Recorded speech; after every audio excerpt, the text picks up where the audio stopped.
Il n'a pas encore revêtu ses stickers rouges, le voilier de 14 mètres affrété par les pompiers pour la course. Mais il commence à en maîtriser le fonctionnement. Juju, tu me choques les coudes de grand voile. Chacun des 8 équipiers a un rôle bien précis à bord, comme Charles-André au poste d'embraqueur.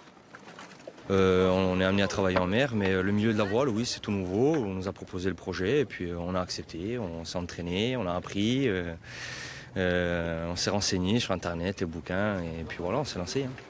Car l'équipage est constitué de voileux aguerris de Porto Vecchio et Bonifacio, mais parmi les professionnels basés sur Ajaccio, le Tour de Corse à la voile sans escale, c'est une grande première. C'est des choses qu'on subit régulièrement. Le manque de sommeil, l'engagement physique lors des interventions qui sont relativement longues. Donc on est habitué à ce genre de situation et en mer, pour nous, c'est une nouvelle façon de se retrouver différemment en équipe mais dans un autre milieu. L'épreuve devrait durer 2 à 4 jours en fonction du vent.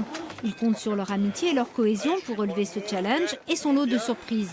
Car cette aventure sportive a un but bien précis.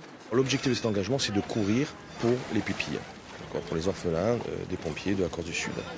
Le but, c'est de récolter un maximum de fonds. C'est pour ça que tout le long de la course, à terre, sur le port de Bonifacio, pendant les festivités, il va y avoir des boîtes de dons, des ventes de gobelets, qui va être organisées par le centre de secours de Bonifacio. Cet après-midi, ils ont levé l'ancre direction l'extrême sud où les attendent le reste de l'équipe.